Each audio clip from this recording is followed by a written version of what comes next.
स्वागत करते हैं दोस्तों स्टडी टाइम। अब की बार जो हमारा नया सत्र चल रहा है 2021-22 2021 एंड 2022, उसमें जो मैथमेटिक्स आ रही है एनसीईआरटी सिलेबस चेंज हो गया है। तो अब की बार जो सिलेबस आया है वो कौन सा है? एनसीईआरटी।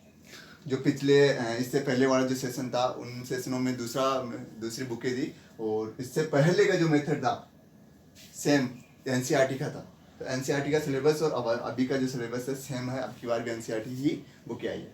तो इस बुक में जो हम चलेंगे स्टार्ट से जो फर्स्ट एक्सरसाइज है उससे स्टार्ट करेंगे हम, और लास्ट तक हम रेगुलर सीरीज वाइज से, मतलब बिल्कुल क्रम वाइज से हम वीडियो डालते रहेंगे। हर एक्सरसाइज का क्रम वाइज वीडियो मिलता रहेगा आपको। तो ऐसे ही हम दोस्तों ज़्यादा टाइम बर्बाद नहीं करते हुए, वेस्ट नहीं करते हुए, हम आपको फर्स्ट टॉपिक स्टार्ट करते हैं, फर्स्ट एक्सरसाइज स्टार्ट करते हैं। फर्स्ट जो एक्सरसाइज है उसमें मोस्टली आपको पढ़ना क्या है? एचसीएफ, एलसीएम और यूक्लिड विभाजन विधि।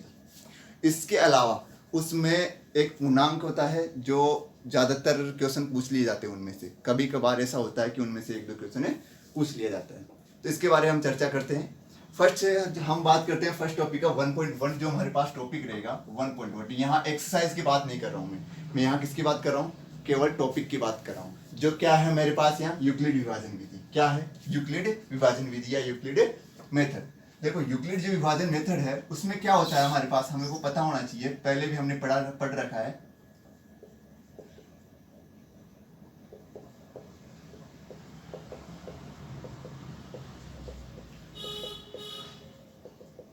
क्या होता है यूक्लिड विभाजन विधि?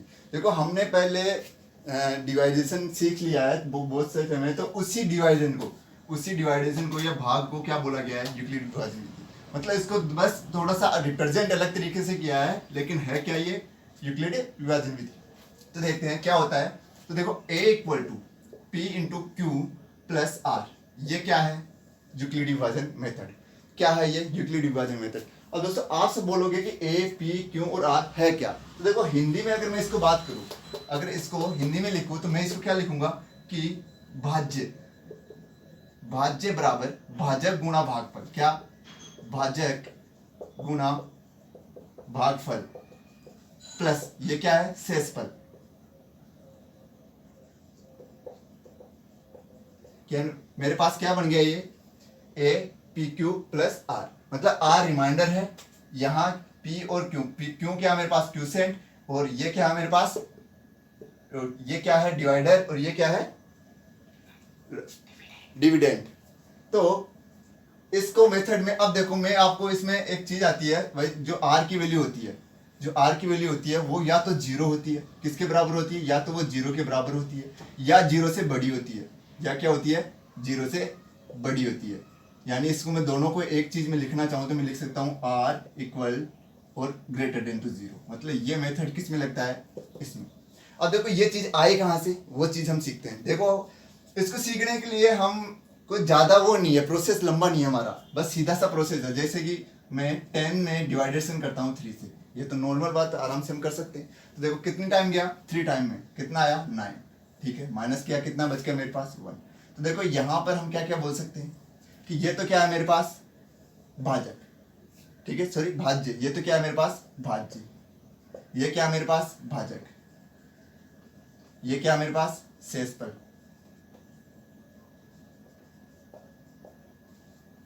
ये क्या है मेरे पास? भागफल। या हम इंग्लिश में बोले तो क्या बोलेंगे इसको? ये क्या है मेरे पास? रिमाइंडर। ये क्या है मेरे पास? क्वोशेंट। ये क्या है मेरे पास?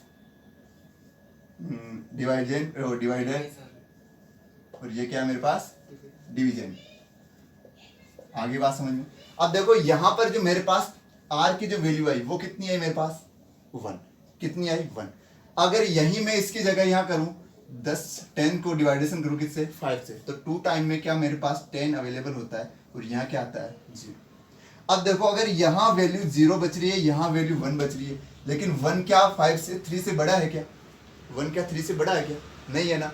क्या है मेरे पास? 1 से 3 से क्या है? छोटा। सॉरी यहाँ हमने सही है बिल्कुल। तो यहाँ में हमारे पास जो R की वैल्यू आ रही है वो कितनी आ रही है? यहाँ तो 1 बच रही है, लेकिन ये क्या है? 3 से छोटी है। तो इस मेथड से मैं क्या निकाल के बता सकता हूँ कि R की वैल्यू या तो 0 है, इसमें क्या है? 0। या जीरो से क्या है बड़ी, या क्या है जीरो से बड़ी। लेकिन किससे छोटी है ये, किससे छोटी है ये, क्वोशिएंट से, मतलब डिवाइडर से ये क्या है छोटी है। तो मतलब मैं क्या बोल सकता हूँ इसको b, इसको क्या बोल सकता हूँ मैं b। तो मेरे पास जो इक्वेशन है वो क्या आई कि जीरो से बड़ी हो या उसके बराबर हो, जो होगी क्या r, और उससे बड़ी क्या होगी b। आगे बात दोस्तों समझ में, कैसे निकाला हमने ये।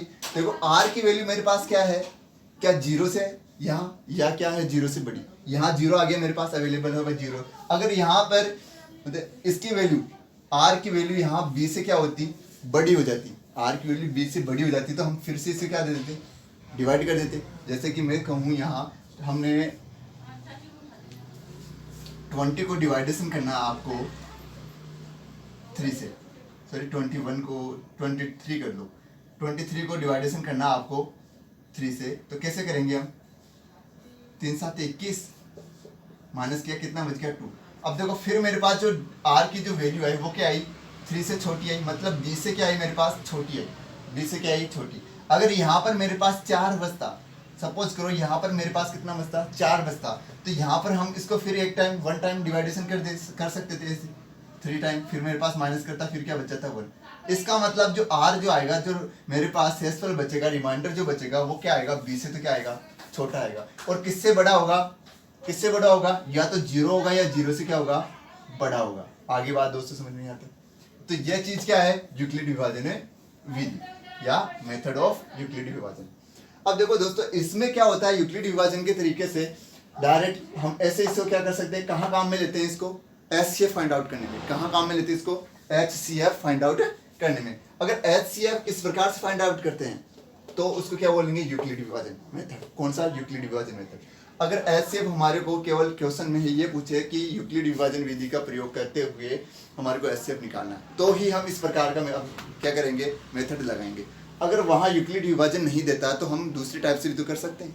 तो देखते हैं, हम करके देखते हैं, क्वेश्चन लेते हैं, इसका कोई एग्जाम्पल लेते हैं, उस एग्जाम्पल से इसको क्या करते हैं सोल्व करके देखते हैं। तो देखो मेरे पास एक क्वेश्चन है कि मैं लेता हूं यहां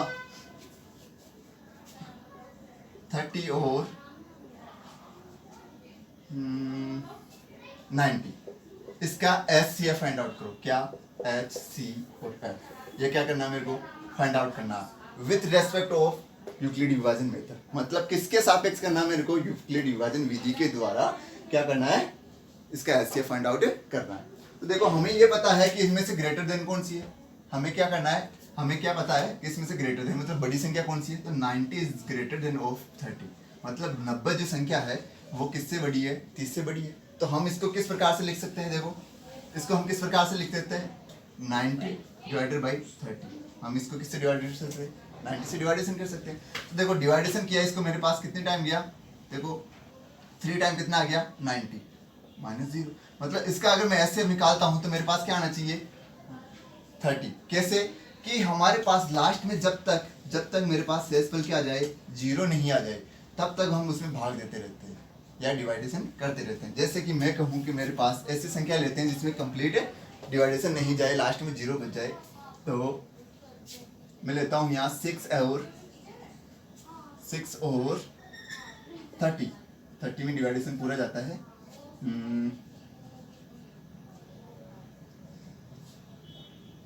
40 ले लेता हूँ। क्या ले लिया मैंने यहाँ 46 और 40, इनमें से इसका HCF क्या होगा, इनसे इसका HCF क्या होगा विथ रेस्पेक्ट टू यूक्लिड विभाजन मेथड। मतलब यूक्लिड विभाजन मेथड के द्वारा हमें ये फाइंड आउट करना है कि 6 और 40 इनमें क्या HCF कितना होगा। तो हमें क्या पता है कि 40 क्या होती है, इज ग्रेटर देन ऑफ 6, इससे 40 क्या है 40 जो है वो किससे बड़ी है 6 से बड़ी है। तो निकालो 40 में अगर मैं डिवाइडेशन करता हूँ किससे 6 से, तो कितने टाइम गया मेरे पास 56, मतलब 6 टाइम में कितने टाइम गया, 6 टाइम में कितना आया 36, माइनस किया कितना बच गया मेरे पास 4। अब देखो यहाँ मेरे पास रिमाइंडर कितना बच रहा है 4, और ये किससे छोटा, किससे ये b से। मतलब यूक्लिड जो विभाजन मेथड था वो क्या था हमारे पास कि a equal to p into Q plus R, यही तो था p into Q plus R. R क्या था रिमाइंडर, ये रिमाइंडर। अब जब तक हमारे पास r की वैल्यू क्या नहीं आ जाए, जीरो, कि r इक्वल टू जब तक जीरो नहीं आ जाए तब तक हम क्या नहीं फाइंड आउट कर सकते इसका HCF। तो r की वैल्यू जीरो लाने के लिए हम क्या करेंगे अब, कि जो मेरे पास राशि है अवेलेबल जो है मेरे पास 4, उसका डिवाइडेशन करना, इसका डिवाइडेशन करना किस में, जिससे पहले हमने डिवाइडेशन किया था, जिससे पहले हमने क्या किया था, डिवाइड किया था। तो देखो यहाँ कितना आ जाएगा 6, ये सब चीजें बता दी है मैंने। अब यहाँ कितना आ गया मेरे पास 6। अब 4 का डिवाइडेशन किस में करना है, 6 में। तो 1 टाइम में कितना आ गया 4, माइनस किया कितना बच गया 2। फिर मेरे पास जो रिमाइंडर बचा वो कितना बच गया 2। अब फिर क्या करना है मेरे को, जो रिमाइंडर बच रहा है उस रिमाइंडर से डिवाइड करना है कौन सी संख्या को, जिससे मैंने पहले डिवाइड किया था। अब देखो यहाँ कितना है मेरे पास 4। अब 4 को फिर मैंने कितने बार किससे डिवाइडेशन कर दिया 4 से, तो कितना आ गया मेरे पास 2 टाइम में 4, माइनस किया कितना आ गया 0। मेरे पास लास्ट में जो शेषफल है जो रिमाइंडर है वो कितना आ गया 0। इसका मतलब जिस डिजिट से हम लास्ट टाइम डिवाइड करते हैं वह डिजिट जिससे हमने लास्ट टाइम डिवाइड किया तो वो कौन सी थी 2, जिससे डिवाइड करने पर कितना आ जाए 0, तो 0 आ रहा है। इसका मतलब मेरे पास इसका जो HCF होगा वो कितना होगा मेरे पास 2, क्या आएगा 2। कैसे आया, कि वह डिजिट जिससे डिवाइडेशन करने पर क्या हो जाए 0 प्राप्त हो जाए, लास्ट डिजिट जिसके द्वारा डिवाइडेशन करने पर मेरे को जो रिमाइंडर है वो कितना प्राप्त होता है 0, तो उसका HCF कितना होता है वह लास्ट डिजिट। आगे बात समझ में। अगर इसको आप ऐसे ना करके दूसरी तरीके से करना चाहो तो देखो पहले हम क्या करेंगे 40 का LCM निकालेंगे, कितने टाइम में गया 2 टाइम में कितना आ गया 20, फिर 2 टाइम में कितना आ गया 10, फिर 2 टाइम में कितना बच गया फिर 5, और फिर 5 टाइम में कितना आ गया 5 से 1 टाइम में कितना आ गया 1। इसी प्रकार हम किसका करेंगे 6 का किया मैंने 2 टाइम में कितना आ गया 3 का 1 टाइम में कितना आ गया 1। इसका मतलब हम HCF कैसे करते हैं कि दोनों में, इसमें और इसमें, इन दोनों में जो कॉमन राशि होती है, जो मिलने वाली राशि होती है उसको मिलाते हैं तो क्या बन जाता है हमारे पास HCF। तो देखो इसमें मेरे पास 2 है, इसमें मेरे पास 2 है, इनके अलावा क्या दूसरी डिजिट मिल रही है क्या, नहीं मिल रही। इसका मतलब HCF जो मेरे पास आ गया वो क्या आ गया मेरे पास HCF इक्वल टू 2। आगे बात दोस्तों समझिए। इसके अलावा हमारे पास इसका तीसरा जो मेथड होता है वो क्या होता है, तीसरा मेथड हमारे पास जो होता है वो किस प्रकार का होता है, देखो इसको इधर से बिठा रहा हूं मैं। तीसरे मेथड में क्या होता है कि हमने जो ये डिवाइडेशन किया इसको इस तरीके से ना लिखकर, इसको इस तरीके से ना लिखकर इसी मेथड को किस प्रकार से लिखा जाए, ऐसे कि 40 is greater than to 6 then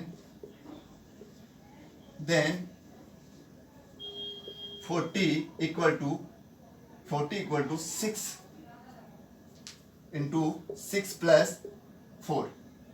कैसे कि 6 into 6 किया तो मेरे पास कितना बच गया 4, तो वो राशि यहाँ लिखनी है कि 6 into 6 plus 4। ये कैसे, ये क्या चीज आ गई मेरे पास, कि ये क्या चीज आ गई मेरे पास कि यूलर मेथड। क्या था यूलर मेथड, यूलर मेथड होता क्या था यूक्लिड विभाजन का, कि A equal to P into Q plus R. तो यहाँ देखो A की वैल्यू कितनी है मेरे पास 40, P की वैल्यू कितनी है 6, Q की वैल्यू कितनी है 6 और R की वैल्यू कितनी है 4। तो ये क्या है यूक्लिड विभाजन विधि। तो इसके यूक्लिड विभाजन मेथड जो है उसके अकॉर्डिंग मेरे पास क्या आ गया 40 बराबर 40 इक्वल टू 6 इंटू 6 प्लस 4। ये राशि लिखी मैंने 6 इंटू 6 प्लस 4, मतलब भाज्य बराबर ये वाली भाज्य, ये वाली मेरे पास भाज्य इंटू भाजक गुणा भागफल प्लस शेषफल, भाजक गुणा भागफल प्लस शेषफल, यानी कि रिमाइंडर। आगे बात समझ में आता है। अब मेरे पास अब मैं क्या कर रहा हूँ, जो लास्ट में मेरे पास डिजिट कितनी बच रही थी, शेषफल जो बच रहा था, रिमाइंडर जो बच रहा था वो कितना बच रहा था 4, इससे डिवाइड किया था मैंने, और किसको 6 को, ये क्या था। तो यानी कि मेरे पास क्या लिखना है मेरे को, अब इसकी सेकंड जो लाइन आएगी वो किस प्रकार लिखनी है 6 इक्वल टू 4 इंटू 1 प्लस 2। देखो रिमाइंडर मेरे पास 2 बचा था, रिमाइंडर मेरे पास 2 बचा था, 1 डिवाइडेशन में आया था, 1 डिवाइडेशन में आया था और किससे डिवाइड किया था 4 से डिवाइडेशन किया था और किसको 6 के, और ये आगे यहाँ तक बात समझ में। ये किसका मेथड आ गया, इसमें A की वैल्यू कितनी आ गई 6, P की वैल्यू 4, Q की वैल्यू 1 और R की वैल्यू 2। यहाँ तक आगे बात समझ में। अब देखो फिर मेरे पास रिमाइंडर कितना बच रहा है 2, तो देखो क्या रखूंगा मैं 4 इक्वल टू 2 इंटू 2 प्लस 0। देखो 2 इंटू 2, लास्ट में मेरे पास 0 कब आ रहा है, 0 कब आ रहा है जिसका मल्टीप्लिकेशन से या जिसके मल्टीप्लिकेशन से मेरे पास लास्ट में यहाँ रिमाइंडर की वैल्यू जो R की वैल्यू है वो 0 कब आ जाएगी, उसका आंसर क्या हो जाएगा उसका HCF। मतलब मेरे पास इसका HCF कितना हो गया 2, कितना आ गया मेरे पास 2 इज HCF। आगे दोस्तों बात समझिए। तो आप चाहे इस मेथड से करो, चाहे आप इस मेथड से करो, चाहे आप इस मेथड से करो, मेथड कितने भी हो आंसर क्या आते हैं, सेम आते हैं। लेकिन क्वेश्चन हमारे को किस प्रकार से पूछा, उस प्रकार से हमारे को इसको सॉल्यूशन करना है। क्वेश्चन पूछे यूक्लिड विभाजन की विधि का या यूक्लिड मेथड का यूज करते हुए दिस टर्म और दिस टर्म का क्या निकालना है, आपको HCF निकालना है। तो या तो आप ये मेथड लगाइए, चाहे या आप ये मेथड लगाइए। उस समय आप इस मेथड को अप्लाई ना करें। अगर आप ये मेथड अप्लाई करके आते हैं, यूक्लिड विभाजन, यूक्लिड डिवाइडेशन रूल सब पूछता है, उस समय अगर आप ये वाला मेथड लगाते हैं तो उसमें आपको 0 नंबर मिलेगा। उस समय या तो आपको ये या ये, इन दोनों में से एक मेथड क्या करना था, अप्लाई करना था। आगे दोस्तों बात समझिए। इसके बाद इसमें एक इंपॉर्टेंट थिंग और है, वो मैं बता देता हूँ कि HCF और LCM में क्या डिफरेंट होता है, इनका मल्टीप्लिकेशन किसके बराबर होता है, वो चीज़ यही अगर बता दी जाए तो आपके लिए सहूलियत होगी, आपको रिलीफ मिलेगा। तो देखो 2 डिजिट ऐसे ले लेते हैं जिनका HCF और LCM निकल आ जाए। कोई से भी 2 डिजिट ले ली, जैसे मैंने यहाँ ले ली 5 ले ली और यहाँ मैंने ले ली 15, ठीक है। तो इन दोनों को, ये क्या है फर्स्ट डिजिट, ये क्या है मेरे पास सेकंड डिजिट। फर्स्ट का मेरे पास अगर मैं HCF निकालूंगा या LCM निकालूंगा तो सेम आएगा, 5 लो 5 से दिया मैं तो 1 टाइम आएगा। इसी प्रकार अगर मैं 15 निकाल लेता हूँ तो 15 का देखो 3 टाइम में 5 आ गया और 5 का कितना आ गया, 1 टाइम। इन दोनों का अगर मैं HCF निकालता हूँ, देखो यहाँ 5 है और यहाँ 5 है, इसका मतलब HCF तो मेरे पास कितना आ गया 5, और LCM क्या हो गया मेरे पास। LCM क्या होता है, जो डिजिट मिलती है उसको और जो डिजिट नहीं मिलती है उसको भी क्या कर लेते हैं, आपस में मल्टीप्लाई कर लेते हैं। देखो मिलने वाली डिजिट कितनी है, एक, कितनी 5, इंटू जो नहीं मिलती है वो कितनी है, केवल 3, तो 3 कितना आ गया, 5 इंटू 3 कितना हो गया 50। इसका मतलब मेरे पास LCM तो कितना आ गया 15 और HCF कितना आ गया 5। ये याद मत रखना कभी कि आप देखो कि यहाँ आंसर सेम आ रहा है, 5 ये आ रहा है और 15 ये आ रहा है, ये जरूरी नहीं है, ये आवश्यक नहीं है। देखो ये हमारे पास HCF, ये LCM आ गया। अब होता क्या है हमारे पास कि HCF into LCM equal to क्या होता है मेरे पास, first digit into second digit. क्या होता है, first digit into second digit. HCF क्या है मेरे पास 5 इंटू LCM कितना है मेरे पास 15 इक्वल टू फर्स्ट डिजिट इतनी है मेरे पास 5 इंटू सेकंड डिजिट क्या है 15, तो 75 इक्वल टू 75। क्या दोनों इक्वल आ रही है। अब क्वेश्चन में हमारे को एग्जाम में ये तो नहीं देने वाला कि दोनों को एक साथ लिखेगा, ये तो देने वाला नहीं है। तो एग्जाम में किस प्रकार से क्वेश्चन पूछा जाएगा, तो एग्जाम में दिया होगा इनमें से एक डिजिट कोई सी भी वो हटा देगा, जैसे कि फर्स्ट डिजिट फाइंड आउट कीजिए। ये दे देगा आपको कि एक 2 टर्म है जिसके सेकंड टर्म ये है और जो उसका HCF ये है और LCM ये है, तो उसकी फर्स्ट टर्म क्या होगी, उसकी फर्स्ट टर्म क्या होगी, ये पूछ लेगा आपसे। तो आप क्या करोगे उस समय, इसकी वैल्यू क्या रखोगे, या x, क्या रखोगे x। अब इस 15 से ये 15 कैंसिल आउट हो जाएगा, x की वैल्यू कितनी बच गई आपके पास 5। आगे बात दोस्तों समझे, या ये ना पूछ कर ये पूछ ले, तब क्या करोगे आप, 5 से 5 कैंसिल आउट और बच जाएगा तुम्हारे पास क्या 50। और अगर ये दोनों ना पूछ कर इसमें से एक पूछ ले कि आपके पास 2 टर्म है, उसमें LCM इतना है, HCF इतना है, ओ सॉरी LCM इतना है, फर्स्ट टर्म ये है, सेकंड टर्म ये है, तो HCF क्या होगा। तो आप डायरेक्ट ये मत लगा देना कि फर्स्ट टर्म का ऐसे निकाल लिया, सेकंड टर्म का ऐसे निकाल लिया और दोनों मिला उनका क्या निकाल दिया हमने, HCF लिख दिया। ऐसा कभी मत करना। उसका आंसर कैसे करेंगे आप, डायरेक्ट ये मेथड लगाएंगे, HCF into LCM equal to first digit into second digit. यहाँ आपको HCF पूछा है तो HCF की जगह x लिख लिया, जो पूछे उसकी जगह x लिख लो, इंटू LCM दे रखा होगा उसने तो LCM लिख दिया, जैसे कि मेरे पास यहाँ LCM 15 आ गया, equal to first digit into second digit. First digit वो दिया होगा तो फर्स्ट डिजिट मेरे पास कितनी है 5 इंटू सेकंड डिजिट कितनी है 15। तो देखो यहाँ 15 मल्टीप्लाई में इधर आके डिवाइडेशन में, इसका मतलब 15 से 15 कैंसिल आउट, क्या बच गया मेरे पास 5। क्या x की वैल्यू मेरे पास 5 आई, इसका मतलब HCF क्या मेरे पास 5। तो मैं ये बताना चाह रहा हूँ कि जब हमारे पास 3 टर्म हो और एक टर्म नहीं हो तो हम उसको किस मेथड से फाइंड आउट करेंगे, इससे HCF into LCM equal to क्या होता है first digit into second digit. आगे बात दोस्तों समझिए। तो इसके बाद हम बात करते हैं 1.1 एक्सरसाइज 1.1 की। तो एक्सरसाइज 1.1 क्या है, इसका फर्स्ट क्वेश्चन क्या है देखते हैं। हाँ भाई क्वेश्चन पढ़ना, फर्स्ट क्वेश्चन क्या है। Use Euclid division algorithm to find the HCF of 135 and 225. 135 and 225. 225 ये पूछा है कि यूक्लिड विभाजन मेथड, यूक्लिड डिवाइजेशन जो मेथड है उसका यूज करते हुए एचसीएफ फाइंड आउट करना अपने को, जिसकी फर्स्ट टर्म कितनी दे रखी है इसने 135 और सेकंड टर्म कितनी दे रखी है 225। तो हम देखो यूक्लिड विभाजन दे रखा है, या तो हम डिवाइडेशन वाला ये वाला रूल कर सकते हैं या डायरेक्ट सीधा। तो पहले डिवाइडेशन वाला रूल करेंगे, उसके बाद हम सीधा रूल करेंगे। तो देखो मेरे पास इसमें से सबसे बड़ी संख्या कौन सी है 225 इज ग्रेटर देन टू 135। यहाँ तक आगे बात समझ ली। देखो करो 225 से मैंने डिवाइडेशन करता हूँ किससे 135 से। आगे बात दोस्तों समझिए कितनी बार क्या, देखो मैं इसको अगर 2 से मल्टीप्लाई करूँ तो कितना आ गया 100 का 200 हो जाएगा और 35 का 70 हो जाएगा, मतलब 270। तो यहाँ तो 225 ही रह गया, इसका मतलब वन टाइम में आएगा, कितना आया 135। आप वहां देखो इतनी बड़ी टर्म आगे मैं कैसे डिवाइडेशन करूँ, तो डिवाइडेशन ऐसे करके देखो, इसको 2 से मल्टीप्लाई करेंगे तो देखो ये तो 200 हो जाएगा प्लस 35 और 35 कितना हो जाएगा 70। तो यहाँ 270 हो गया, चाहे यहाँ 270 है क्या, नहीं है ना, इसका मतलब वन टाइम में कितना आ गया 135। माइनस किया मैंने, कितना बच गया यहाँ 0, 12 में से 3 गया तो मेरे पास कितना बच गया 9 और 1 में से 1 गया तो 0। अब मैंने क्या कहा था कि जो रिमाइंडर बचे उस रिमाइंडर से डिवाइडेशन करना, किसको, जिससे पहले हमने क्या किया था डिवाइड किया था, इसका मतलब 135। अब देखो यहाँ अगर मैं इसको 2 से डिवाइडेशन कर 2 से मल्टीप्लिकेशन करता हूँ तो क्या आता है 180, जबकि है कितना मेरे पास 135। इसका मतलब वन टाइम में कितना है मेरे पास 90। वो माइनस करो, 5 में से 0 गया तो 5 बच गया, यहाँ 13 में से 9 गया तो कितना बच गया 4। आगे यहाँ तक बात समझिए। अब देखो ये 45, रिमाइंडर कितना बच गया 45। अब वापस क्या करना है, इस रिमाइंडर से कौन सी संख्या को डिवाइडेशन करना, इस 90 को। तो मतलब यहाँ 90 से मैं क्या करता हूँ वापस डिवाइडेशन करता हूँ, कितने टाइम में गया 2 टाइम में, कितना आ गया 90, माइनस किया कितना आ गया मेरे पास 6। इसका मतलब इसका एचसीएफ जो आया वो कितना आएगा, एचसीएफ इक्वल टू मेरे पास कितना बच गया 45। आप बोलोगे कि 45 कैसे आया, मैं बता रहा हूँ कि वह लास्ट टर्म जिससे डिवाइड करने पर मेरे पास जो शेषफल है रिमाइंडर है वो कितना बचना चाहिए 0। अगर 0 बचता है तो वो लास्ट टर्म क्या कहलाएगी, उसका एचसीएफ कहलाएगी। क्या कहलाएगी एचसीएफ। एक तो मेथड ये हो गया फर्स्ट मेथड। अगर किसी को ये समझ में नहीं आता है तो वो क्या करेगा, दूसरा मेथड लगाएगा। We know date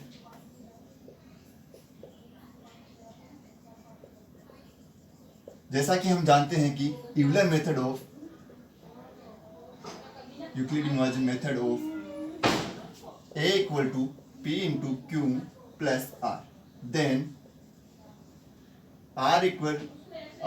r is greater than to 0 and equal to 0 and 0 equal r greater than to b। ये क्या है यूक्लिड विभाजन मेथड। अब देखो इस मेथड से निकालते हैं बड़ी संख्या कौन सी है मेरे पास 225। तो लिखो 225 is greater than to 135। आगे बात समझिए। इसको इससे डिवाइडेशन किया, मतलब 225 को मैंने डिवाइडेशन किया, कितने टाइम आया 135 को से डिवाइडेशन किया वन टाइम से। तो मेरे पास जो रिमाइंडर बचा वो कितना बचा मेरे पास, रिमाइंडर कितना बचा था मेरे पास वन टाइम में 90। कितना बचा था 90, इसका मतलब प्लस कितना आ गया 90। इसके बाद इसी संख्या को फिर क्या करना है डिवाइडेशन करना है, किससे 90 से। तो 135 इक्वल टू 90 मल्टीप्लाई कितना 1 क्योंकि वन टाइम में गया था। इसमें रिमाइंडर कितना बचा था इसका 45, कितना बचा था 45। आगे बात दोस्तों समझ में। अब 90 को डिवाइडेशन करना है किससे 45 से। तो 90 equal to 45 into 2 plus remainder कितना बचा 2 में 45 करूंगा तो 0, कितना 0। तो 0 कब बचा जब मैं 45 से मल्टीप्लाई करा, किससे 45 से डिवाइडेशन करा, तब मेरे पास रिमाइंडर कितना बचा 0। इसका मतलब HCF इक्वल टू मेरे पास कितना बच गया 45। इसका आंसर कितना आ गया 45। आगे दोस्तों यहाँ तक बात समझिए। इसका सेकंड क्वेश्चन देखते हो, अगर आप इसका स्क्रीनशॉट लेना चाहे तो ले लीजिए। हाँ सेकंड क्वेश्चन पढ़िए। 196 and 38,220 198 6 एक मिनट हाँ अब बोलिए। 196 and 38,220 38,220 220 ये है क्या। इसका क्या करना अपने को HCF फाइंड करना है। क्या HCF किससे यूक्लिड विभाजन मेथड। किससे? यूक्लिड विभाजन मेथड। यूक्लिड विभाजन मेथड अभी इतनी देर बात हो ही रही थी, तो मैं एक बार और लिख देता हूँ। A equal to P into Q plus R क्या होता है? यूक्लिड विभाजन मेथड होता है। तो देखो सेम उसी प्रकार से करेंगे। वही हम क्या, सबसे पहले बड़ी संख्या कौन सी है? 38220 इज ग्रेटर देन 196। यहाँ तक आगे बात समझ में। अब देखो इसको डिवाइडेशन करते हैं। 38220 को डिवाइडेशन किया मैंने 196। अगर मैं 196 से इसको डिवाइडेशन करूँ तो देखो ये 100 की डिजिट है और ये 10,000 की डिजिट है। इसका मतलब मैं इसी संख्या से, लगभग इसी संख्या से मल्टीप्लिकेशन करता हूँ तो मेरे पास क्या आ जानी चाहिए? ये संख्या आ जानी चाहिए। तो देखो इसको मैं 195 से मल्टीप्लिकेशन करता हूँ तो क्या मेरे पास 38200 ये आता है मेरे पास। करके देखिए एक बार। 196 मल्टीप्लिकेशन ऑफ 195 करो। 6 5 जा 9 45 और 3 48 का 8 हासिल का 4 5 और 4 9 9 5 45 9 अच्छी की 54 का 4 हासिल का 5 9 9 81 81 5 86 का 6 हासिल का 8 5 9 1 9 कहाँ पहुँच गए थे हम? 9 81 और 86 अच्छा 8 थी हासिल, तो 9 1 9 और 8 कितना हो गया? 17 17 इंटू 6 9 और 1 0 4 8 कितना हो गया? 12 12 का 2 कैरी 1 10 10 और ये कितना हो गया? 22 का 2 कैरी 1 ये कितना आ गया? 17 का 7 और कैरी 1 3। क्या मेरे पास ये डिजिट थी? 18 अच्छा सॉरी 22 मतलब कैरी 2 सही है 18। क्या मेरे पास ये डिजिट आई? ये डिजिट आई 38220 ये डिजिट आई। इसका मतलब मेरे पास इसका एचसीएफ सीधा सीधा क्या आ गया मेरे पास? 195। क्या आ गया? 195। अगर इसको दूसरे मेथड से करना चाहते हैं तो दूसरा मेथड हमारे पास क्या था कि यूक्लिड विभाजन का मेथड। यूक्लिड विभाजन मेथड हम क्या रखेंगे कि ग्रेटर देन क्या मेरे पास 38220 इज ग्रेटर देन 196। तो क्या कर रहे थे इसमें? इसको डिवाइडेशन कर रहे थे, मतलब 38220 इक्वल टू मेरे पास क्या था? 196 इंटू 195 प्लस 0। इसका मतलब 0 कब प्राप्त हुआ मेरे को? जब मैंने 195 से क्या किया? उसको मल्टीप्लिकेशन किया। तो इसका मतलब इसका जो मेरे पास एचसीएफ आ गया वो कितना आ गया मेरे पास? 195। सिर्फ 196 आना चाहिए ना इसका एचसीएफ। हाँ, जिससे डिवाइडेशन करते हैं तो वो उसका आंसर आता है 196। इसका मतलब इसका एचसीएफ कितना आ गया? 196। आगे बात दोस्तों समझ में आता है। तीसरा क्वेश्चन क्या है इसका? स्क्रीनशॉट लेना चाहो तो ले लीजिए। तीसरा क्वेश्चन बढ़िए। 867 and 255 867 and 255 867 and 255 इसका हमारे क्या निकालना है? यूक्लिड विभाजन मेथड से क्या निकालना है? इसका एचसीएफ फाइंड आउट करना। तो देखो सेम एचसीएफ के लिए मैं क्या करता हूँ? अब मैं केवल एक तरीके से बताऊंगा, बाकी तरीके से अब आप खुद लगा लीजिएगा। देखो 867 इज ग्रेटर देन 255। देखो डिवाइडेशन करो इसको 255 से। देखो यहां से मैं डिवाइडेशन करता हूँ। देखो 2 को अगर मैं 2 से, मैं इस पूरे को 2 से मल्टीप्लाई करता हूँ तो यहाँ 4000 और 400 और यहाँ भी अगर 2 से करता हूँ तो 100 मतलब 500 हो गई। यहाँ कितना है? 800। अगर मैं यहाँ को 3 से मल्टीप्लाई करता हूँ तो यहाँ कितना आ गया? 300 और इसका एक करूँगा तो कितना हो गया? 150। तो मतलब 600 के 750 के करीबन जाएगा और यहाँ 700 800 यहाँ। तो अगर मैं इसको 4 से मल्टीप्लाई करता हूँ तो ज़्यादा जाता है। इसका मतलब मेरे पास कितना आ गया? 3 टाइम में। 3 को इसको मल्टीप्लाई करता हूँ तो कितना आ गया?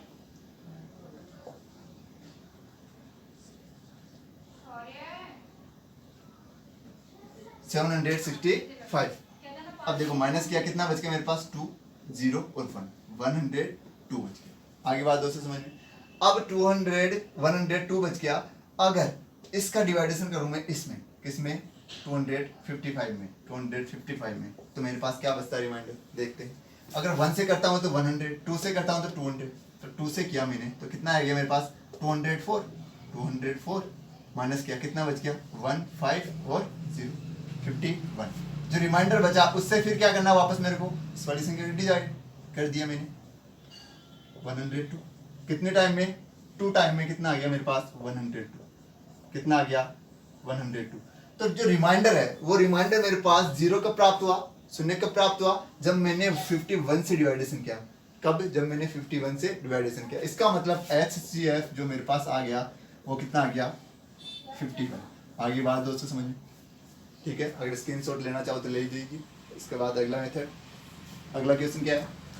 Show that any positive odd integer is of the form 6q plus 1 or 6q plus 3 or 6q plus 5 where q is some integer 6 q plus 1 or 6q plus 3 or 6q plus 5 6q plus 2 और 6q plus 5, 6q plus 3 2 की जगह 2 की जगह 3 है ये। तो इसने बताया कि ये पॉजिटिव इंटीजर मतलब धनात्मक पूर्णांक।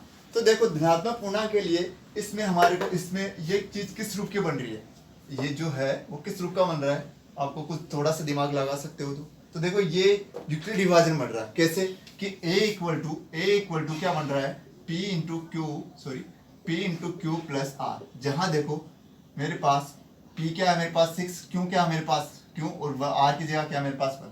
अब रिमाइंडर तो कुछ भी हो सकता है, बस 0 हो सकता है, 0 से छोटा नहीं हो सकता। बस इसका मतलब 0 हो सकता है और 0 से बड़ा क्या हो सकता है, 1 हो सकता है, 2 हो सकता है, 3 हो सकता है, 4 हो सकता है, 5 हो सकता है, 6 हो सकता है, डेट। आगे बात समझिए। इसका मतलब r की वैल्यू 0 से बड़ी कोई सी भी हो सकती है और बस 0 के बराबर हो सकती है, 0 से बड़ी हो सकती है, लेकिन 0 से छोटी नहीं हो सकती। ये पूरा जो आ रहा है वो क्या बोल रहा है कि कोई धनात्मक पूर्णांक मतलब पॉजिटिव इंटीजर। क्या बोल रहा है, पॉजिटिव इंटीजर। तो देखो इस वाले टर्म को मैं क्या कर सकता हूँ, इस वाली पूरी टर्म को मैं क्या मान सकता हूँ, इस पूरी टर्म को मैं मान सकता हूँ कि दिस इज ए क्या है, एक क्या है, पूर्णांक है या पॉजिटिव इंटीजर है। तो मैं मान लेता हूँ कि इसको किस प्रकार से लिखूँ मैं, ये r equal to 1 and p equal to मेरे पास कितना आ गया 6, ठीक है। तो रखो मैं इसको ऐसे मान लेता हूँ, a equal to 6q plus 1 था, इसको मैं क्या लिख सकता हूँ 2 इंटू 3 प्लस 1, ये लिख सकता हूँ 3q प्लस 1, ऐसे लिख सकता हूँ।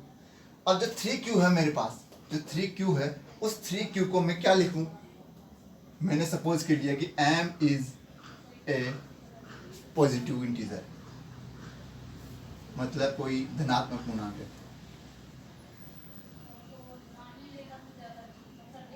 क्या है, धनात्मक पूर्णांक है।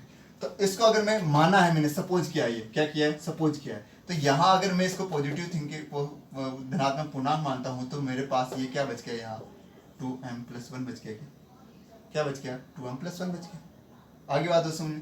अगर इसी प्रकार मैं इसमें लेता हूँ तो इस वाले 6 टर्म 6q प्लस 3 है, इसको मैं क्या लिख सकता हूँ 2 इंटू 3q प्लस 1 प्लस 2, ये लिख सकता हूँ।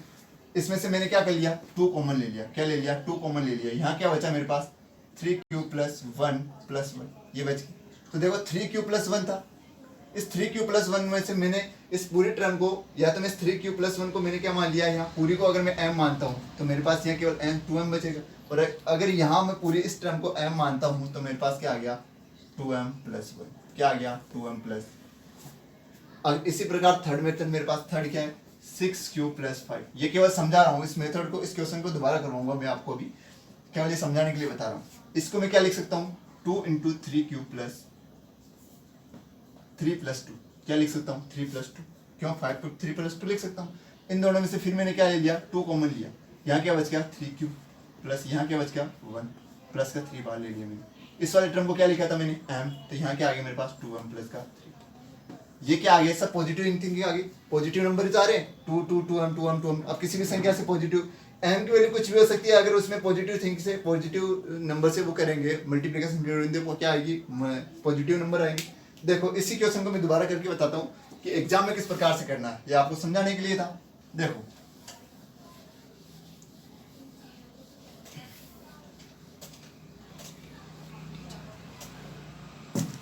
देखो क्या लिखोगे आप, सबसे पहले क्या लिखोगे कि r इक्वल टू मेरे पास कितना है 1 है, और चूंकि हम जानते हैं a इक्वल टू क्या होता है p into Q plus R. इस क्या है, ये क्या है यूक्लिड विभाजन मेथड, क्या है यूक्लिड विभाजन। तो इन तीनों को एक साथ लेके चलो, इन तीनों को क्या लेके चले, एक साथ लेके चलो। कि मैं मान लेता हूँ यहाँ 6q प्लस 1 और यहाँ लेता हूँ मैं 6q प्लस 3 यहाँ लेता हूँ मैं 6q प्लस 5। देखो इस वाले टर्म को मैं क्या लिखता हूँ 2 इंटू 3q प्लस 1। इस वाले टर्म को मैं क्या लिख सकता हूँ 2 इंटू 3q प्लस 1 प्लस 2। इस वाले टर्म को क्या लिख सकता हूँ 2 इंटू 3q प्लस 2 प्लस 3। देखो अब आप कहोगे कि यहाँ इसी प्रकार से डिवाइडेड इनके फैक्टर क्यों करें, क्योंकि मेरे पास क्या है 2 लाना, मेरे को बाहर क्या लाना है 2। इसलिए सपोज वी नो डेट, जैसा कि हम जानते हैं कि कोई धनात्मक पूर्णांक है तो हम क्या मानेंगे कि 3q प्लस 1 में क्या मान लेता हूँ एक कोई धनात्मक पूर्णांक m मान लेता हूँ। m is a positive integer, m is a positive integer. जहां पर ये टर्म है वहां रख दो क्या m। तो देखो 2 इसकी जगह m रखूंगा m, तो m बन गया 2m। इधर देखो इसकी जगह मैं m रखूँ तो क्या बन गया मेरे पास 2m प्लस का 2। इधर अगर मैं m रखता हूँ तो मेरे पास क्या बन गया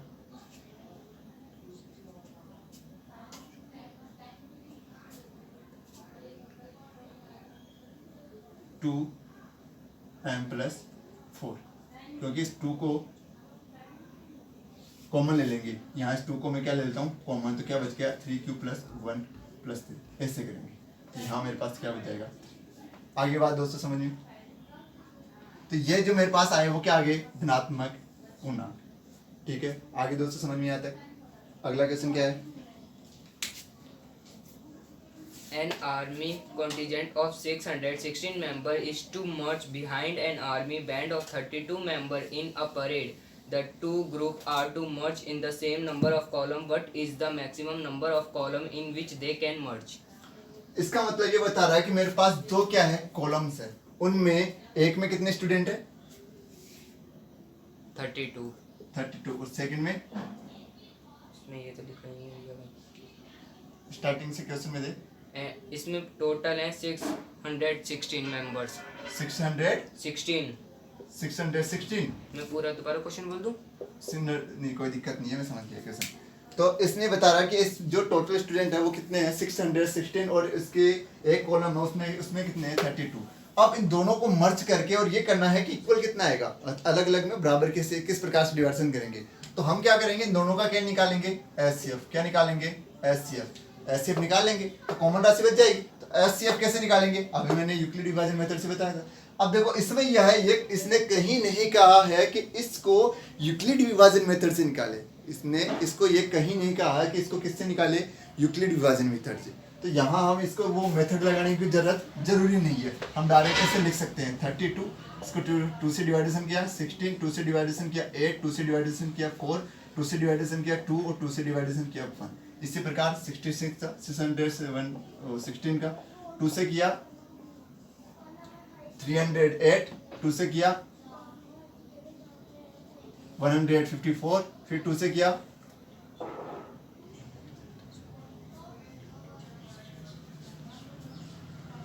77, फिर 7 से किया 11, फिर 11 से किया 1। अब देखो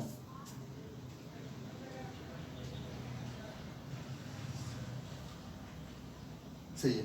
अब देखो एचसीएफ निकालना था, एचसीएफ निकालने के लिए मैंने क्या कहा था कि इनमें से जो कॉमन राशि होती है वो, तो देखो यहाँ 2 है यहाँ 2 है तो यहाँ लिख लिया मैंने 2 इंटू यहाँ भी 2 है यहाँ भी 2 है, ये मिलने वाला 2 है ये भी 2 ले लिया, फिर यहाँ भी 2 है यहाँ भी 2 है इस 2 को भी ले लिया इंटू 2, यहाँ 2 है यहाँ 7 है इसमें 7 नहीं है, यहाँ 2 है इसमें 7 है इसमें 7 नहीं है इसमें 11 नहीं है। इसका मतलब मेरे पास जो मल्टीप्लिकेशन में आया वो क्या है 2 इंटू 2 इंटू 2। इसका मतलब 2 2 जा 4, 4 2 जा 8। तो इसकी जो कॉलम बनेंगे सेम कॉलम जो कितने बनेंगे 8। कितने बनेंगे 8। कैसे निकाला हमने एचसीएफ निकाल के। अगर आप इसका एचसीएफ वैसे निकालना चाहते हो कैसे, अगर यूक्लिड विभाजन मेथड से निकालना चाहते हो तो यूक्लिड विभाजन मेथड था क्या अपने पास कि 616 इज ग्रेटर देन 32।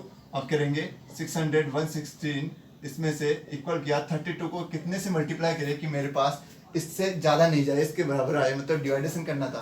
तो डिवाइडेशन करेंगे कैसे 32 से, तो देखो 30 है यहाँ और यहाँ कितने है 600 है तो 3 3 9 डिवाइडेशन करें ऐसे काट लो ना सीधा। 2 से दिया कितना 7 दूना 34, 16 दूना 32, 16 इधर 3 और इधर कितना आ गया मेरे पास 08। फिर 2 से मैंने काट दिया कितना 8 टाइम और इधर फिर मैंने काट दिया कितना है मेरे पास 154। फिर मैंने इसको 4 से और इधर कितना आ गया मेरे पास 77। फिर मैंने 2 से काट दिया फिर कितना आ गया मेरे पास यहाँ 2 से नहीं कटेगा, यहाँ 2 से नहीं कटेगा, तो मेरे पास कितना आ गया कि लास्ट टाइम कितनी आ गई, नीचे 4 बच गया, ऊपर कितना बच गया 77। या ऐसे कर सकते हो, इस 2 से ये 2 कैंसिल आउट, इस 2 से ये 2 कैंसिल आउट, इस 2 से ये 2 कैंसिल आउट, कितना बच गया, यहाँ मेरे पास 4 बच गया, यहाँ कितना बच गया 77, मतलब 77/4 बच गया। तो यहाँ पर मैं क्या लिखूंगा, इंटू 77 प्लस 4, ये आ गई। इसके बाद क्या लिखूंगा मैं 32, क्यों, क्योंकि 32 क्या है, बड़ा है किससे, 4 से, इक्वल टू किससे मल्टीप्लाई करूँ 4 से, कितना बार आ जाए कि मेरे पास 32 आ जाए, कितने से मल्टीप्लाई करूँ कि मेरे पास कितना आ जाए 32 आ जाए, तो 8 से मल्टीप्लाई करूँ इसको, तब मेरे पास 0, यहाँ रिमाइंडर कितना बचेगा 0। इसका मतलब मेरे पास इसका जो एचसीएफ आएगा वो कितना आएगा मेरे पास 8, कितना आएगा एस, मतलब वह संख्या वह डिजिट जिससे मल्टीप्लिकेशन करने पर मेरे पास कितना आ रहा है यहाँ 0, जो मेरे पास रिमाइंडर है वो 0 बच रहा है, इसका मतलब इसका जो एचसीएफ आएगा वो कितना आएगा 8। आगे बात समझ में, तो ये चाहे ऐसे करो चाहे ऐसे करो, लेकिन जब हमारे को क्वेश्चन में यूक्लिड विभाजन मेथड का जब नाम ही नहीं दे रखा तो यूक्लिड विभाजन मेथड क्यों लगाए, हम डायरेक्ट इसका क्या कर सकते हैं, ऐसे लगा के इसके भी आंसर निकाल सकते हैं। थर्ड क्वेश्चन क्या है, फोर्थ क्वेश्चन क्या है इसका, Use Euclid division lemma to show that the square of any positive integer is either of the form 3m or 3m plus 1 for some integer m. Hint: let x be any positive integer, then it is of the form 3q plus 1 or 3q plus 2. Now square each of this and show that they can be rewritten in the form 3m or 3m plus 1. इसने क्या बताया, इस पर question दोबारा पढ़ एक बार। Use Euclid division lemma to show that the square of any positive integer is either of the form 3m or 3m plus 1 for some. दोबारा starting से पढ़। Use Euclid division lemma to show that the square of any positive integer. बस square, इसने क्या पूछा है square, और last की टर्म कहते हैं 3q plus 1 over 3q plus 5 या 4 3 थी लास्ट में 2 देखिए, हाँ इसने बोला है कि उसका स्क्वायर क्या होना चाहिए, धनात्मक होना, पॉजिटिव इंटीजर होना चाहिए। क्वेश्चन क्या बोल रहा है कि मेरे पास कोई टर्म है उसका स्क्वायर धनात्मक मतलब पॉजिटिव इंटीजर होना चाहिए, और उसमें लास्ट में हमारे को दिया है कि हमारे पास जो पॉजिटिव इंटीजर है उनमें क्या क्या है 3q प्लस 1 और 3q प्लस 2, किसके रूप में होना चाहिए, m प्लस 1 और m प्लस 2 के रूप में। ये तो देखो कैसे निकालेंगे हम इसका स्क्वायर, अगर मैं करूँ कि पहले से यूक्लिड विभाजन जो मेथड था वो क्या था, मेरे पास a equal to P into Q plus R था, यही था। इसके अकॉर्डिंग टू ये, इसके अकॉर्डिंग में क्या करता हूँ कि मेरे पास यहाँ p की वैल्यू जो है वो कितनी आ रखी है 3, इसकी p की वैल्यू कितनी आ रखी है मेरे पास 3, और r की वैल्यू कितनी है मेरे पास 0 1 और 2, यहाँ 0 यहाँ 1 और यहाँ 2, इसका मतलब मेरे पास p की वैल्यू तो तीनों में सेम है कितनी 3, और r की वैल्यू जो है वो मेरे पास कितनी है 0 1 और 2। तो देखो मैं क्या करता हूँ, यहाँ 3q दे रखा है, इसका मतलब 3q का स्क्वायर, क्योंकि इसने बोला है इधर 3q प्लस 1 का स्क्वायर और इधर कितना 3q प्लस 2 का स्क्वायर। क्वेश्चन ने ये हमारे को क्वेश्चन में बोला है कि वो उनका स्क्वायर क्या होना चाहिए, पॉजिटिव इंटीजर। तो देखो इसका स्क्वायर क्या, तो मेरे पास क्या आ गया 3 इंटू 3q स्क्वायर लिख सकता हूँ मैं, क्यों, क्योंकि p की वैल्यू मेरे पास 3 लानी है मेरे को, इसलिए मैं इसको इस तरह से लिख रहा हूँ, नहीं डायरेक्ट में इसको क्या लिख सकता था 9 लिख सकता था, लेकिन 9 क्यों नहीं लिख रहा, क्योंकि मेरे को क्या लाना है p की वैल्यू कितनी लानी है 3। इसी प्रकार देखो यहाँ इसको क्या लिख सकता हूँ मैं, a प्लस बी का होल स्क्वायर बन रहा है, तो a स्क्वायर क्या हो गया मेरे पास 3q का whole square plus 6q square plus 1। इसी प्रकार इसका भी स्क्वायर होल स्क्वायर बन रहा है, मतलब कितना बन गया मेरे पास 3q का स्क्वायर प्लस 3 दूनी की 6 दूनी की 12q प्लस 4। आगे यहाँ तक बात समझिए। अब देखो इसमें से मैं इस टर्म को क्या मान लूँ 3q स्क्वायर इक्वल टू मैं क्या मान लेता हूँ यहाँ m क्या है, यहाँ कोई पॉजिटिव इंटीजर धनात्मक पूर्णांक, ये मान लेता हूँ। तो देखो मेरे पास क्या आया 3m, 3 की जगह इसकी जगह मैंने इस 3q स्क्वायर की जगह मैंने क्या रखा m, तो मेरे पास क्या आ गया 3m, तो ये क्या पॉजिटिव इंटीजर हो गया। First solve. सेकंड की जब बारी आती है, सेकंड में देखो मैंने क्या बताया, केवल 3q स्क्वायर को रखना है, केवल 3q स्क्वायर को रखना है। इधर क्या रखना है मेरे को कि मैंने इसमें से 3 तो इसमें से इसको लिखा हूँ मैं 3 into 3q square plus 6q square plus 1, ये है। तो जो ये टर्म है इस पूरी टर्म को क्या मान लिया मैंने, यहाँ m2, यहाँ क्या मान लिया मैंने m2, तो मेरे पास क्या बन गया 3m2 प्लस 1। m2 क्या है, यहाँ एक पॉजिटिव इंटीजर, क्या है, पॉजिटिव इंटीजर। सपोज क्या है ये, जब पॉजिटिव इंटीजर है तो क्या आ गया मेरे पास 3m2 प्लस 1। इसी प्रकार इसको क्या लिखूंगा मैं, same 3 into 3q² plus 12q plus, यहाँ कितना लाना है मेरे को, 2 लाना है, इसका मतलब इसको लिखता हूँ मैं 2 प्लस 2। तो इस वाली जो डिजिट है यहाँ तक से यहाँ तक की जो डिजिट है उसको मैं क्या मान लेता हूँ, m3। m3 इज क्या है, इज ए पॉजिटिव इंटीजर, धनात्मक पूर्णांक है। तो मेरे पास क्या बन गया 3, इसका m3 प्लस 2। तो देखो ये वाली टर्म और ये वाली टर्म, ये तो प्रूफ करना था अपने को। प्रूफ क्या करना था, इसको m के टर्म में लाना था, m के टर्म में आ गया। क्या आ गया मेरे पास 3m2 प्लस 1, 3m3 प्लस 2। ये क्या आ गया मेरे पास, पॉजिटिव इंटीजर। आगे बात समझ में दोस्तों। इसके बाद अगला क्वेश्चन क्या है, Use Euclid division lemma to show that the cube of any positive integer is of the form 9m 9m plus 1 or 9m plus 8. अब की बात इसने क्या पूछा है, क्यूब। क्या पूछा है, क्यूब। कौन कौन सी टर्म दे रखी है, टर्म बताओ, 9m 9m plus 1 और 9m plus 8. एक 9m प्लस 8। तो देखो इसने बोला है कि इसका क्या होना चाहिए, क्यूब होना चाहिए। अब जब हमें पता है कि जो यूक्लिड डिवीजन मेथड है वो क्या था कि a equal to p into Q plus R था, हमें ये पता है। अब इसमें ये ऑलरेडी दे रखा कि ये क्या है, पॉजिटिव इंटीजर्स है। तो इसको किस प्रकार से लिखता हूँ मैं, इसका मतलब मेरे पास क्यूब है तो क्यूब निकालने के लिए मैं इसको क्या लिखूंगा, 3q तो लिखूंगा, इसको 3q लिखूंगा, इसको क्या लिखूंगा मैं 3q का मतलब 3 इंटू 3 के रूप में तो लिखूंगा, यानी कि 9m को मैं क्या लिखूंगा 3 इंटू 3m। ठीक है, 9m प्लस 1 को मैं क्या लिखूंगा 3 इंटू 3m प्लस 1 ये रखूंगा। और अगला मेरे पास क्या रह जाएगा 9m प्लस 8 है, इसको मैं क्या लिखूंगा 3 इंटू 3q प्लस 2 ये रखूंगा। अब इसमें से देखो मेरे पास ये तो क्यूब से निकाल दो, ये तो क्यूब से निकाल दो भाई। पॉजिटिव जो इंटीजर होते हैं वो मेरे पास ये तो होते हैं, सॉरी यहाँ m है।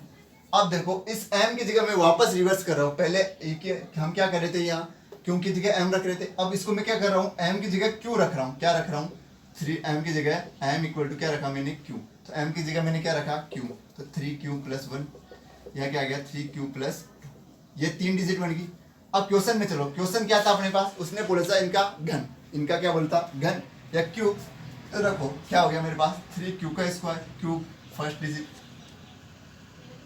3q प्लस 1 का cube second digit, 3q plus 2 का क्यूब, ये थर्ड डिजिट। यहाँ तक आगे बात समझ में। अब देखो इसको मैं क्या लिख सकता हूँ, इसको लिख सकता हूँ मैं 3 इंटू 9 इंटू क्यू का क्यूब, ये लिख सकता हूँ। 3 क्यों लाया मैं, क्योंकि मेरे को लाना कितना है यहाँ 3, p की वैल्यू कितनी लानी है 3, इसलिए मैंने इसको 3 से मल्टीप्लिकेशन करके इसको फैक्टर किया। आगे बात दोस्त समझिए। इसी प्रकार इसको मैं किस प्रकार से लिख सकता हूँ, a क्यूब होता है तो a क्यूब का मतलब है 3q, ये होगा होल क्यूब। फिर b क्यूब होता है, b क्यूब, b तो मेरे पास कितना है यहाँ 1 है ना, b क्यूब कितना होता है 1 का क्यूब। फिर क्या होता है 3a square b, 3a square b, 3a square into a square कितना है 3 का स्क्वायर, b की वैल्यू कितनी है 1, प्लस 3b स्क्वायर है, 3b की वैल्यू कितनी है 1 इंटू 1 स्क्वायर इंटू a की वैल्यू कितनी है 3। यहाँ तक आगे बात समझ में। ये किसका है, केवल इसका इतना है। थर्ड इसी प्रकार थर्ड खोल लेंगे, थर्ड भी क्या आ जाएगा मेरे पास 3q का होल क्यूब प्लस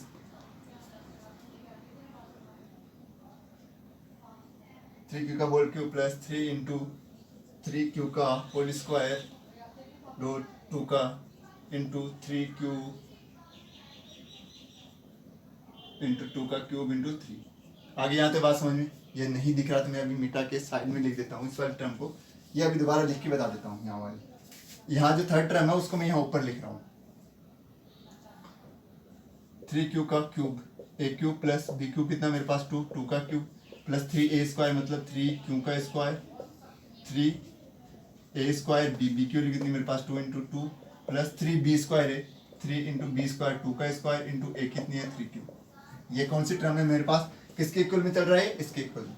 अब देखो यहाँ मैं क्या करता हूँ 9q क्यूब है ना, 9q क्यूब इक्वल टू में क्या मान लेता हूँ मैं यहाँ कोई भी कोई पूर्णांक क्या मान लेता हूँ k1, क्या मान लिया मैंने यहाँ k1। तो क्या आ गया मेरे पास 3k1, किसका, इसका। इसी प्रकार देखो इसको मैं क्या लिख सकता हूँ 3 इंटू 9 क्यूब 9 क्यूब ये लिख सकता हूँ, और बाकी सेम ऐसा कैसा। तो इस बाकी पूरे को कहां से कहां तक, यहां तक अपने को लाना क्या था, लास्ट में केवल 1 लाना था, इसलिए इस 1 को छोड़ के इनमें से ऐसे टर्म आएगी जैसे सबको कॉमन ले लेंगे। देखो 3 क्यूब, ये 3 क्यूब, यहाँ 3 है, यहाँ 3 है, यहाँ 1 है, यहाँ 1 है, यहाँ 3 क्यू स्क्वायर है। तो इनमें से अगर मैं 3 क्यू स्क्वायर कॉमन लेता हूँ तो लास्ट में क्या बच जाएगा मेरे पास, यहाँ +1 बच जाएगा। तो इन सबको मैं क्या मानूंगा, यहाँ K2 क्या मान लिया मैंने, K2। तो क्या बच गया 3K2 प्लस का 1। आगे यहाँ तक बात समझिए। इसी प्रकार देखो इसमें देखो इसको मैंने मान लिया क्या, इसको क्या लिखूँ मैं 2 इंटू 9 इंटू क्यू का क्यूब, 2 का स्क्वायर कितना हो गया 8। यहाँ देखो मेरे पास बचा था a क्यूब, ये बचा था ना, ये a क्यूब आया था ना, वो क्या है यहाँ a। अब देखो यहाँ मेरे पास बच गया क्या, ये पूरी टर्म बची। इस पूरी टर्म को ऐसा कैसा लिखता हूँ मैं, 3q का cube square plus dot 2 plus 3 into 2 का स्क्वायर प्लस 3q। अब देखो इस 8 को छोड़ के इसको और इनको सारे को मिला के मैंने क्या मान लिया K3। तो क्या बन गया मेरे पास 2K3 प्लस 8, क्या बन जाएगा 2K3 प्लस 8। आगे यहाँ तक बात समझिए। तो ये वैल्यू किसकी बन जाएगी, इसमें कोई दिक्कत है। अगला क्वेश्चन क्या है, तो यहाँ तक खत्म। यहाँ तक अपनी 1.1 एक्सरसाइज क्या होती है, खत्म होती है। क्या होती है 1.1। इसके बाद हम क्या करेंगे, नेक्स्ट वीडियो में क्या पढ़ाएंगे 1.2। दोस्तों अगर इसके अलावा आपको कोई भी इसके एग्जाम्पलों में या इन क्वेश्चन में कहीं पर भी दिक्कत आती है तो आप हमारे को कमेंट करके बता सकते हैं, या हमारे नंबर है